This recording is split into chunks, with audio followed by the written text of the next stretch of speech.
Hi, I'm Jenna Helwig, Food Director at Real Simple, and I'm going to show you a few ways to use your freezer to extend the life of your foods. This is especially important right now when we're all stocking up and really trying hard not to waste anything. So first, bread.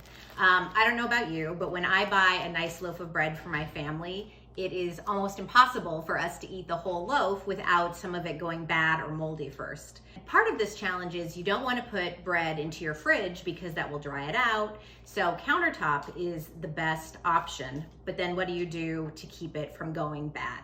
So here's my strategy. I take the nice loaf of bread and I remove half from the bag and wrap it really well in plastic wrap, and then put this into another bag and toss it into the freezer.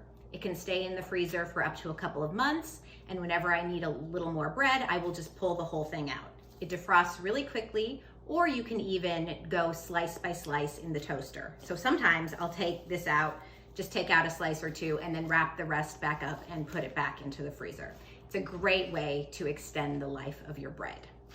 Also, breadcrumbs. Occasionally when I have a loaf of bread, I will make breadcrumbs out of it if I don't want it to go to waste. And these can hang out in your freezer for a long time in just a zip top bag.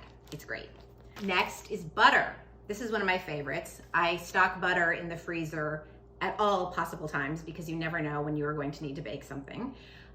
This is great too because you can stock up on butter when it's on sale. Just pop it in the freezer and either put it in the fridge overnight before you need it, or just take even a stick or two out of the box and leave it on the counter for an hour or so to defrost. Next, things that you bake. I'm thinking here of cookies or muffins or even pancakes and waffles. So instead of just, putting them all into a bag and tossing them into the freezer, what you want to do is freeze them first in a single layer on a parchment-lined sheet pan. So here's some peanut butter cookies I made. I will just put this in the freezer until they're perfectly frozen in an hour or two, and then transfer them to a zip top bag. That way they won't all clump together.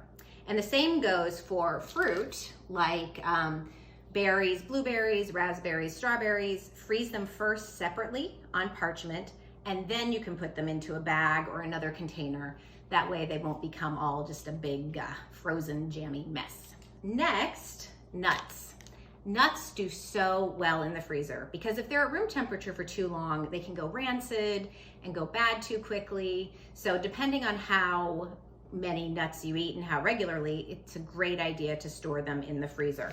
Now, you may not have a bag of walnuts as giant as this one that I do in my freezer, but even if you have a smaller bag, it's great to just stow it there, take out a few when you need them, or just take out a few and put them in a mason jar in the cabinet.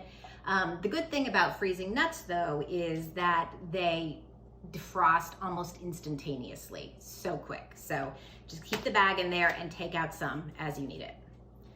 And finally, one of my other favorite freezer finds is rinds from Parmesan cheese.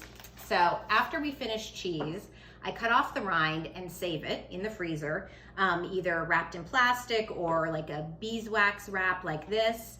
And then when I'm ready, I will just take it out and drop it right into a pot of soup or a stew. It adds so much flavor and is a great way to not waste the end of the cheese. So thanks very much and good luck.